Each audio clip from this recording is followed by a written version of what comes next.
Vos sabés, Lu, que recién ahora termino de ver Adolescencia, la serie esta de Netflix. Pero se estrenó hace un montón de meses eso. Sí, bueno, pasa que tampoco es que me atrapó tanto.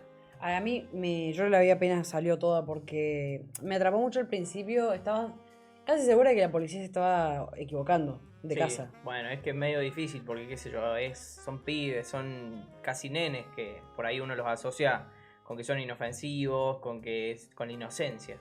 Bueno, hoy te traigo un caso que capaz que te atrapa más que el de adolescencia, principalmente porque es argentino y muy conocido. El petiso orejudo.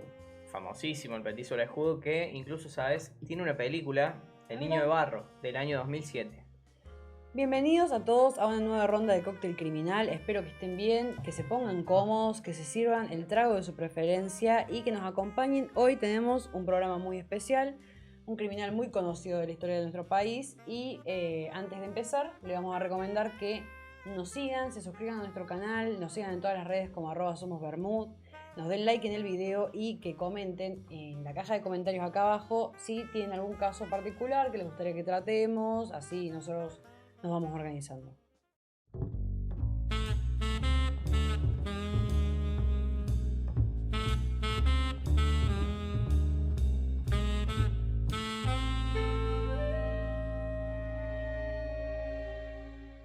Cayetano Santos Godino empezó a matar cuando todavía no había cumplido 10 años y lo seguiría haciendo hasta que lo atrapan cuando ya tenía 16. Una corta y temprana carrera criminal, ¿no?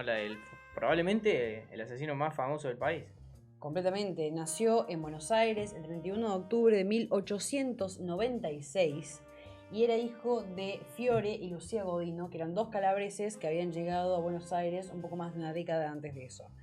Su llegada al mundo tampoco fue sencilla ni calma porque casi muere en el parto y a partir de esto tuvo una salud, la verdad, muy endeble. ¿Hay información acerca de la familia del padre? Su padre era alcohólico y sufría de síntomas de demencia provocados por una sífilis maltratada que había contraído años antes, con lo cual, sumado a su carácter de por sí violento, le pegaba a la madre de Santos de Cayetano, y muchas veces a él también. Él también era víctima de sus agresiones. ¿Cayetano era hijo único? Cayetano tenía un hermano, Antonio, que también lo golpeaba, el padre los golpeaba a todos y a él lo golpeaban su padre y su hermano, que también otro niño con una salud medio delicada, sufría de ataques de epilepsia esporádicos, entonces también estaba eso. Bueno, ya vemos que, bueno, de arranque la vida del petiso orejudo no la tuvo fácil, ¿no? No, a los 5 años ya vagaba por las calles de Almagro y Parque Patricios, que hoy son barrios normales de la ciudad de Buenos Aires, pero en aquel momento eran arrabales. Y ahí ya a sus 5 años en la calle comenzó su carrera delictiva. No, todavía no. Por esos años Cayetano sí estuvo varias veces al borde de la muerte porque tenía un problema, una enfermedad estomacal que no había sido diagnosticada ni tratada correctamente por los médicos. ¿Se sabe, no sé cuánta información hay de la época, pero se sabe quién fue la primera víctima? Bueno, se sabe que faltando poco para cumplir sus 8 años, comete su primer crimen, una agresión que no terminó siendo un asesinato de casualidad. El 28 de septiembre de 1904 encuentra en la calle a un Miguel de Paolo de 2 años de edad, y lo lleva engañado hasta un baldío cercano donde no solo lo golpea, sino que lo arroja hacia unas espinas y continúa golpeándolo en la cara hasta que pasa un policía por la zona y los detiene. Lo que pasa es que el policía detiene a un niño de 5 y un niño de 2 años. Entonces no sospecha inicialmente y los devuelve a sus madres. Y me imagino la policía, ¿no? Simplemente ver a dos nenes pegándose, bueno, en este caso pegándole uno al otro, pero simplemente lo habrán tratado como una travesura común y corriente. Y no sería la única vez que pasa eso mismo que vos decís. Cayetano tuvo esta suerte en más de una ocasión, y unos meses después incluso volvió al mismo modus operandi. Engañó a Ana Neri, una niña de 18 meses recién, que vivía en la misma cuadra de su casa. De vuelta la dirige hacia un baldío, la vuelve a tirar al piso y en este caso le golpea la cabeza con una piedra. nuevamente pasaba por la zona de un policía, entonces lo intercepta, lo increpa, detiene la situación. Ana Neri volvió a su casa, a él lo llevaron a la comisaría, pero seguimos hablando de un niño, entonces pasa un par de horas y lo devuelven a su familia. Me imagino, ¿no? A esta altura ya Cayetano tenía unos 10 años aproximadamente, calculo, y todavía no pudo cometer ningún asesinato.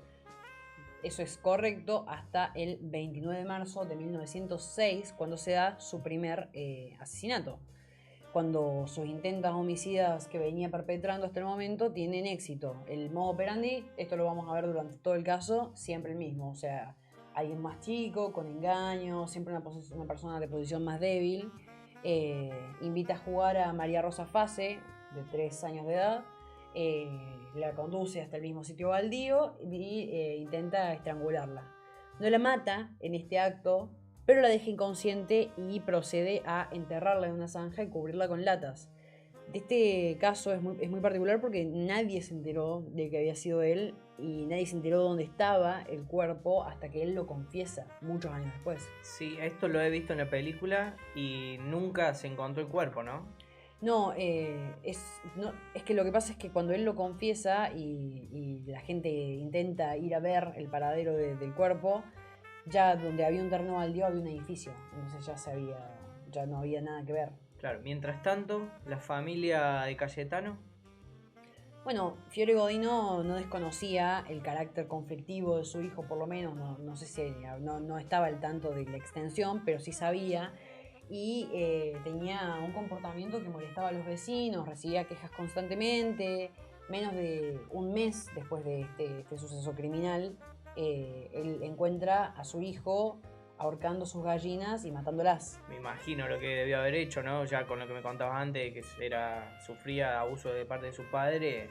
Ante este acto, ¿cómo habrá reaccionado? Bueno, no solo fue castigado corporalmente muy duramente como lo hacía su padre, pero sino que además lo llevó arrastrando prácticamente a la comisaría. Derecho a la comisaría lo llevó. El texto específico de la denuncia policial que hizo Fiore contra su propio hijo trascendió y sigue conservándose y dice lo siguiente. En la ciudad de Buenos Aires, a los 5 días del mes de abril del año 1906, compareció ante el comisario de investigaciones Fiore Godino, de 42 años de edad, casado, farolero. Enseguida expresó que tenía un hijo llamado Cayetano, argentino, de 9 años y 5 meses, el cual es absolutamente rebelde a la represión paternal, resultando que molesta a todos los vecinos arrojándoles cascotes o injuriándolos. Que deseando corregirlo en alguna forma recurre a esta policía para que lo recluya donde crea oportuno y para el tiempo que quiera. Se resolvió detener al menor Cayetano Godino y se remitió comunicado a la alcaldía de Segunda División, a disposición del señor jefe de policía. Esto es el sumario policial. Cayetano fue a parar a un reformatorio en esta ocasión, pero no pasaría ahí más de 2 meses y vuelve a su casa. Me imagino, ¿no? Lo que habrá servido para su comportamiento, para su condición, haber estado ahí. Para nada, o sea, honestamente esta experiencia al petiso no le cambia la actitud ni las ganas de ejercer violencia, sino todo por el contrario. Él tenía 11 años y comienza a adquirir el hábito de tomar alcohol, particularmente ginebra, lo cual profundizaba bastante sus ataques de ira y violencia. Imagino, ¿no? Ya un niño con problemas no solo mentales, sino también de conducta, sumarle alcohol debió haber empeorado todo. Totalmente. El 9 de septiembre de 1908 encuentra jugando en la calle a Severino González Caló, un niño de 2 años de edad. Lo lleva hasta una bodega cercana y una vez adentro de la bodega alza al niño en sus brazos e intenta ahogarlo en una fuente de agua para caballos. ¿Esta es la segunda víctima del petizo? No, afortunadamente el dueño de la bodega escucha el revuelo que se estaba produciendo y va a ver qué pasa, y cuando encuentra a Cayetano, que lo miraba imperturbable, o sea, la verdad es que él lo increpa y el niño le contesta que estaba tratando de salvar al menor de una mujer que había intentado ahogarlo. El problema es que no solo le dice esto, sino que cuando lo llevan a la comisaría repite esta misma historia con lujo de detalles a la policía y desestiman el caso, lo entregan a sus padres nuevamente. Con apenas 10 años ya tenía muchísimos antecedentes y la policía todavía no sospechaba de él. Bueno, imagínate que una semana después del asesinato de Severino, la madre de Julio Bote, que tenía 22 meses de edad, encuentra a Cayetano dentro de su casa intentando quemarle el párpado del ojo a su hijo con la ceniza de un cigarrillo. El petiso orejudo logró escapar y por más que la mujer interpuso la demanda, lo cierto es que la policía o no lo buscó o no lo encontró, pero no pasó nada al respecto. Recién el 6 de diciembre de 1908, con 12 años recién cumplidos, Cayetano volvió a ser denunciado por el propio Fiore, su padre, y de vuelta entregado a la comisaría, solo que esta vez no tendría tanta suerte de salir temprano, sino que lo envían a una colonia de menores en Marcos Paz. ¿Ya esta vez lo dejan ahí o no? Bueno, ahí estuvo 3 años fuera de circulación, los 3 años que pasó ahí adentro, donde no solo no se reinsertó ni se reformó, sino que soportaba diariamente las agresiones de los otros chicos. Recordemos que el petiso orejudo elegía víctimas pequeñas, él no era una persona particularmente fortachona ni que pudiera ejercer algún tipo de violencia con pares. Entonces sí le pegaban mucho y tenía que sufrir mucho las agresiones de sus compañeros. De ahí lo liberan el 23 de diciembre de 1911 a pedido de sus padres, quienes consideraron que durante las visitas se lo veía tranquilo, entonces asumieron que ya estaba reformado, que era una asunción muy equivocada y finalmente Cayetano vuelve a la calle a los 15 años. ¿A los 15 años vuelve a sus andanzas o la familia intenta de alguna manera manejarlo? De alguna forma el padre intentó que Cayetano tenga una vida normal o que se reinserte a la sociedad consiguiéndole trabajo en una fábrica en ese momento, pero claro, o sea, los malos hábitos ya estaban muy presentes en la vida de Cayetano y llegaba tarde, se peleaba con sus compañeros, llegaba en estado de ebriedad, o sea, no duró un mes trabajando en la fábrica. Entonces, después de este mes que pasó trabajando, volvió a su carrera delictiva, me imagino. Eso sí, el 17 de enero de 1912 se metió de noche en una bodega en la calle Corrientes y le prende fuego. Después de esto prendería fuego otros 6 lugares más, siempre logrando escapar, siempre sin que nadie sospeche siquiera de él. ¿Y estos incendios que me comentas, tuvieron víctimas fatales?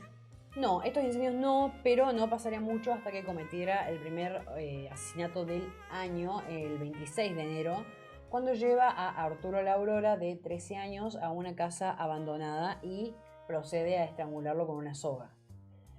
No se detuvo ahí, porque el 7 de marzo de ese mismo año incendió el vestido de Reina Bonita Vainikov, que era una niña de 5 años que no pudo lamentablemente recuperarse del fuego y a pesar de que sus padres la llevaron al hospital del niño, agonizó durante 16 días y finalmente falleció.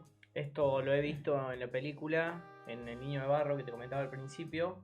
Y bueno, nada, son bastante duras la forma en la que el petiso orejudo perpetró sus crímenes.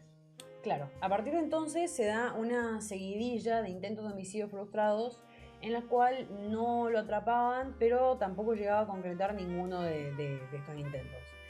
Hasta que el 3 de diciembre de 1912, utilizando el clásico modus operandi del que venimos hablando, de convencer, de traer con engaños, se cruza a Gesualdo Giordano, un nene de 3 años, y le ofrece caramelos para que lo acompañe.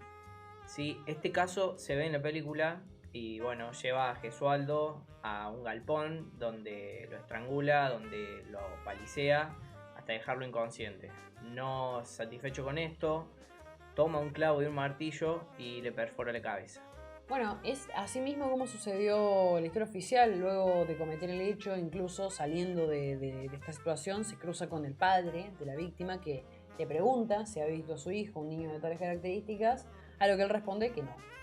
Después de esto sucede algo que me dejó atónito, que es que el petizo asiste al velorio de la víctima para, según en sus palabras, como le comentó la policía más tarde, ver si todavía estaba ahí el clavo. Bueno, así fue que el padre termina de como confirmar la sospecha que había tenido inicialmente cuando se cruza con Cayetano ese día. Al verlo en el velorio de su hijo, decide acudir a la policía, que el día anterior realiza un allanamiento. Cayetano usaba para el ahorcamiento lo que usaba de cinturón, que era una especie de soga. Entonces lo que encuentran en el allanamiento de su casa es eso y lo detienen. Bastante acorde a la realidad la película entonces. Sí, pero no te diría. La película es una producción argentina del año 2007, El Niño de Barro, y es dirigida por Jorge Álgora. La misma se sitúa en el año 1912, como vos comentabas, y que es justo cuando comienza este rally de crímenes del petiso. ¿Y lo narra él en una de esas ficciones de lo narra el protagonista o del punto de quién? La película está narrada desde el punto de vista de un niño que de alguna manera tiene una conexión mística con el asesino, con el petiso orejudo. Lo que le permite al niño es intentar evitar estos asesinatos que, bueno, a lo largo de la película Se van dando. Pero claro, este no es uno de los niños reales, entonces no es como 100% real la trama de la película. No, la verdad que la película se toma unas licencias artísticas y bueno, hay unas subtramas medio dramáticas, policiales, de suspenso. Pero dentro de todo me pareció una buena película, me gustó mucho el diseño de producción, que es algo que te llamaría la atención porque hay muy buenas recreaciones de la época, lo que me comentabas al principio, la situación de los arrabales, la pobreza que se ve, la marginalidad. Claro, porque fue hace mucho tiempo. Totalmente, imagínate 1912, principio del siglo.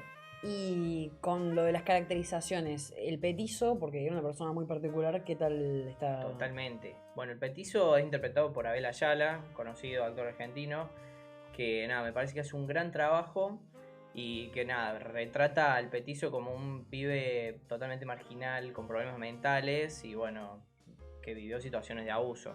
Me hubiera gustado igual que muestren su vida carcelaria, pero la película termina cuando lo atrapan. Bueno, yo te puedo contar un par de cosas de su paso por el sistema carcelario, pero para organizarnos un toque, vamos a la línea del tiempo. El primer crimen del petiso orejudo lo comete el 28 de septiembre de 1904. Es a Miguel de Paolo, este niño de 2 años que comentábamos recién. El primer asesinato, sin embargo, fue el de Ana Neri, el 29 de marzo de 1906.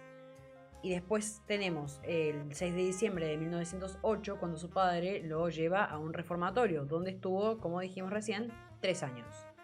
Y acá hacemos un salto hasta lo que fue su segundo asesinato de Arturo La Aurora, el 26 de enero de 1912. Y su tercer asesinato el mismo año, el 7 de marzo, de Reina Bonita Vainikov, esta niña a la que prendió fuego, como contábamos recién. Por último, dentro de la línea tenemos el crimen de Gesualdo y el momento en el que lo atrapan, que es medio coincidente ahí los días, es el 3 de diciembre de 1912. En noviembre de 1914, el juez absuelve a Godino a pesar de que él había confesado 4 muertes, 7 incendios y varios intentos de asesinato por considerarlo penalmente irresponsable, por una cuestión mental que el juez consideraba que no estaba en orden. Lo que sí hace es ordenar internarlo por tiempo indeterminado en una facilidad mental, digamos, en un pabellón para recluidos mentales, se le decía en aquella época. En el hospital de Mercedes donde, bueno, durante el poco tiempo que estuvo, intentó matar a 2 reclusos. Me imagino que cuando lo expulsan de este lugar, lo derivan a la famosa cárcel del fin del mundo. Bueno, mientras estaba dando toda esta situación, la fiscalía había apelado la sentencia de la Cámara de Apelaciones y esta resuelve enviar a Cayetano que fuera confinado inicialmente en una cárcel hasta que no hubiera un lugar o un instituto que lo pudiera tener. Ahí lo trasladan a la Penitenciaría Nacional de la calle Las Heras y estuvo ahí hasta 1923, que fue el año en el que lo envían a la cárcel del Ushuaia, a la cárcel del fin del mundo, donde estuvo 21 años preso. Tiempo durante el cual no solo le operaron las orejas, sino que llegó a conocer a Gardel. ¿Ahí fue donde finalmente muere el petizo? Ahí murió el petiso orejudo en 1944 con la edad de 48 años. La versión oficial dice que fue golpeado por otros reclusos. Hoy en día la cárcel es un museo y existe, como en el folclore de la cárcel, este mito de que nunca en realidad el petizo fue aceptado por la comunidad carcelaria. Claro, pobre, incluso ahí se la pusieron difícil, no solo en su infancia con toda su familia, sino también en la vida penitenciaria. Hay que tener en cuenta que estas eran épocas de César el Hombroso. Más allá de los actos del petiso orejudo que fueron terribles, pareciera que su destino había estado sellado desde el momento en el que la gente lo veía. Lombroso me decís, lo he escuchado hablar, pero no estoy muy integrado en quién es. Lombroso era un criminalista y médico que es el padre de una escuela criminalística que se basa en la creencia de que uno puede identificar a los criminales por rasgos faciales o físicos. obviamente es una escuela, un pensamiento que se ha llevado llega a conclusiones muy racistas a priori. Sí, me imagino que hoy en día ya está desestimada esa teoría. Sí, a mí me gustaría decir que esa teoría está desestimada. Lo que pasa con los pensamientos de esta índole es que se reconvierten y adoptan nuevos discursos, pero sí te puedo decir que en la justicia argentina por lo menos ya no se adopta un criterio tan poco sustentado por evidencia. La verdad, Lu, muy interesante el caso de hoy, pero se me está haciendo tarde, así que, ¿qué te parece si nos vemos el próximo martes? Me parece excelente, espero que hayan disfrutado de esta ronda de Cóctel Criminal, espero que nos acompañen la semana que viene, que estén sintonizando toda la programación de este canal que cada vez va mejorando. Les recuerdo que nos pueden seguir en todas nuestras redes como @somosbermud, suscríbanse al canal, déjennos los comentarios, cualquier caso que quieran que tratemos, nosotros lo vamos a traer para ustedes. Hasta la próxima semana, salud.